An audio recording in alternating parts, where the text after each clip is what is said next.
The Manifesto is the ultimate tool for clarity. Period. Marcus Aurelius, Martin Luther, Ralph Waldo Emerson, Satoshi Nakamoto, Jocko Willink. What connects these men across 2000 years of history? They wrote a manifesto. It is the ultimate tool to never suffer someone else's reality again. It transforms a vague opinion into an unshakeable conviction, and it follows a precise structure. First, Aristotle, who laid the foundations of persuasive logic. Then Quintilian in Rome, who transformed speech into rigorous sequential architecture. And finally, the French touch with Joachim du Bellay, who used this same structure to impose the French language against the Latin elite of the time. But before giving you this ancient method to armor your mind, let's take a simple test. Imagine that tomorrow morning, everything is taken away from you. Imagine your job is erased, your bank account frozen, your degrees, your social status, and your network stripped away. What is left? If the answer is silence or anxiety, you are in danger. It means your identity is rented. It belongs to your boss, your market, or the gaze of others. To stop being a dead leaf in the wind, you need a hard core. Today, I'm going to give you the exact structure to turn vague intuitions, unstable thoughts into a mental fortress. It is the method that changed history. So take a physical notebook, preferably. The initial goal is to write it for yourself. No need to write a lot. It can fit on a single page, front and back, or more if you want it. First, you can do it for you, to find meaning. And after, you can do it for others, to change the world. So, your clarity of mind first. But be careful. Don't open a Word document to write whatever comes to your head randomly. A manifesto is not a diary, it's more like mental engineering. And this engineering was codified by three giants who understood how the human brain worked before anyone else. First, Aristotle, with his rhetoric. He was the first to understand that persuasion is a mechanic. He proved you cannot move a crowd without aligning three elements: the speaker's authority, ethos, the audience's emotion, pathos, and the logic of the speech, logos. Without this alignment, you are speaking into the void. Next, Quintilian in Rome. In his Institutio Oratoria, he goes further.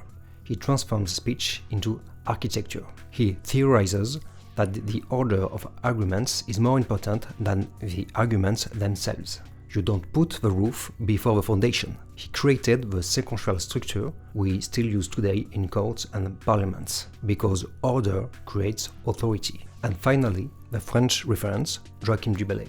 In 1549, he published the defense and illustration of the French language. His stroke of genius, he used this ancient structure to wage a political battle. Facing an elite that swore only by Latin and Greek, he imposed French as a noble language. He wrote his legitimacy. These three men left us a legacy, a protocol in 5 pillars. Let's look at the first pillar. Most people start their quest for meaning with love. They say, I love freedom, I love kindness. That's nice, that may be right, but it's weak. Psychologically, humans bond much stronger against a common threat than for an abstract ideal. To exist, you must first extract yourself from the mass, and to extract yourself, you must say no. We can say, you don't know who you are until you've identified what you hate. Look at Martin Luther in 1517. The Western world obeys the Catholic Church. The system is locked. Luther doesn't show up with a lukewarm proposal for improvements. He identifies a precise, morally repugnant enemy, the trade of indulgences. The idea that you can buy your forgiveness and your spot in heaven with money. He doesn't say, I would prefer we do it differently. He says, this is a lie, this is theft, this is the enemy of faith. By nailing his 1905 thesis, he draws a line in the sand. On one side, those who accept the lie, on the other, those who seek his truth. Why does this work? Because the hero only exists through the monster he fights. If your enemy is vague, like malevolent people, your message will be vague. If your enemy is precise, like banking corruption or intellectual mediocrity, your message becomes a razor blade. This is what creates your tribe. Look at your industry, your society, or your own life. What is the lie that everyone politely accepts but makes you sick? What is the official truth that is actually a scam? Name it, point it out, attack it. Okay, so now, having an enemy isn't enough. You can hate something and do nothing. You can see corruption and get used to it. To move, a human being needs to feel the ground crumbling beneath their feet. In rhetoric, we can call this casting a shadow on the future. You must define the price to pay if you fail to act, and this price shouldn't be just financial, because losing money, you can recover from that. This price must be existential. Look at Socrates. His fight wasn't a theoretical debate of ideas. For him, these stakes were vital. His most famous phrase isn't advice, it's a brutal warning. The unexamined life is not worth living. Understand the violence of that statement. He doesn't say, it would be better to think. He says, you don't pass through existence through the sieve of your own conscience if you're already dead. You are cattle waiting for the slaughterhouse. When sentenced to death, he had a choice. Exile, so stay quiet and live, or hemlock, die for his code. He drank the poison, because for him, betraying his own truth is worse than biological death. Socrates thought that the worst tragedy isn't dying, but living while asleep. That is your stakes. It's not the fear of missing a sale, it's the fear of waking up at 80 and realizing you're playing the role of an extra in someone else's movie. So, look your life in the face. If you don't fight the enemy you identified just before, what happens? If you continue to accept others' rules, who do you become? Write it down. Describe the mediocre version of yourself waiting for you if you do nothing. It is that fear, the fear of self-betrayal, that will give you that immense energy to move forward. Okay then, rejecting the enemy and fearing failure is good for starting, but you don't build an empire only on hate or fear. At some point, the warrior must become an architect. It's no longer enough to say what you don't want. I don't want to be a slave anymore. You must define what you demand. I am free. This is the reversal. This is the moment you stop suffering reality to impose yours.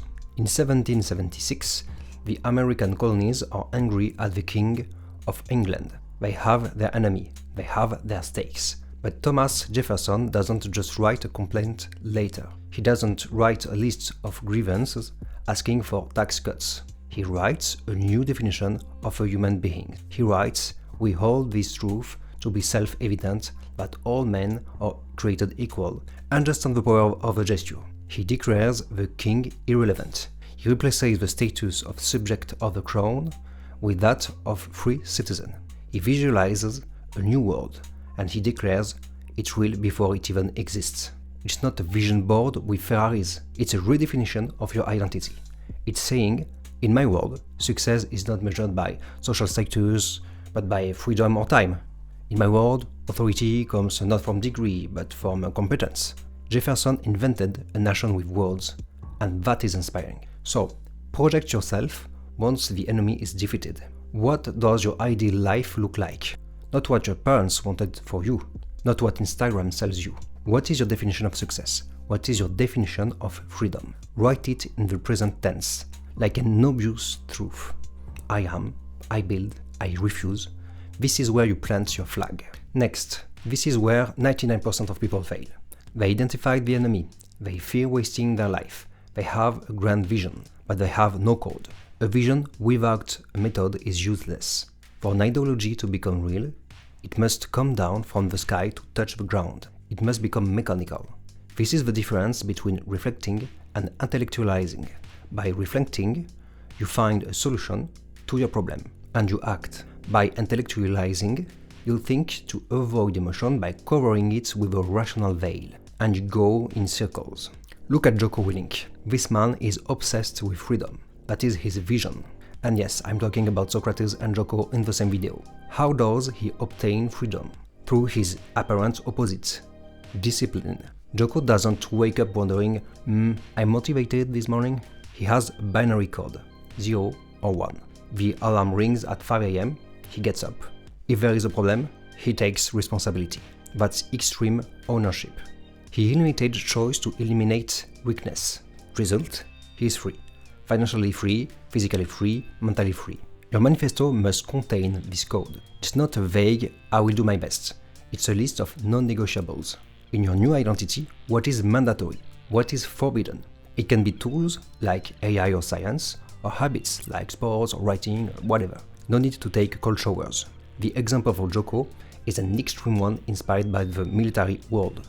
But it must be rigid. The rigidity of the code creates the fluidity of life. So what are the 3 laws you impose on yourself starting today? For example, I produce nothing without using this scientific method. Or I never go to sleep without writing. Write your laws. They are what will keep you standing when motivation is gone. You have your enemy, your stakes, your vision, and your code. One step remains. The hardest one for the ego. Most manifestos fail here because they end up with a plea. They say, please change, please like me. It is up to you to open the door. The last pillar is the call. It is the filter to select your tribe. Look at Satoshi Nakamoto in 2008. The financial crisis destroys trust. Banks have betrayed. Satoshi doesn't launch a petition to regulate Wall Street. He doesn't write to politicians. He published a 9-page white paper and open source code. He simply says, here is a peer-to-peer electronic cash system. Here is mathematical truth. If you want freedom, download the node and run the network. Rather than trying to convince skeptics, he harms the convinced. He creates a system where you don't need to ask permission to be free. Your manifesto must do the same. It must be polarizing. You must say clearly, this message is not for everyone. If you try to speak to everyone, you are a bad politician on a campaign, and you will lie to yourself. So, finish your text with a filter. Who are you calling? Builders, artists, fathers, rebels, and above all, who do you refuse? Now that we've seen the whole structure, there is one last risk. The risk of not being objective. Our brain is an excuse-making machine. It is very difficult to practice the self-examination Socrates demanded all alone in your room. Socrates spent his days in the agora confronting passersby to test the solidity of their thoughts. Today you don't have the agora, but you have something more powerful. You have AI. Careful, I'm not telling you to ask ChatGPT to write your manifesto for you. That will be outsourcing your soul. I'm telling you to use your favorite AI to confront your thinking, like a digital Socrates. Once you have your draft, feed it to the AI and say, act as a ruthless critic. Find logical flaws in my manifesto. Tell me where I am hypocritical. Tell me where I am vague. And you're going to confront your thinking, your inconsistencies, your contradictions. Even if your manifesto is short, it can take time to find the necessary precision. So you will rewrite it several times. That is normal. This is a fascinating topic I covered in another video. I'm putting the link in the description. Go watch it after writing your first draft. It's about creating a less complex manifesto with the help of AI. Remember the beginning of this video, that void when your titles and money are taken away. If you write this manifesto, that void disappears. We have a backbone that neither the market, nor critics, nor crisis can break. Take 1 hour, just 1 hour, turn everything off, start to write your manifesto, and use the 5-step structure to guide you. I hope this helps. See you soon.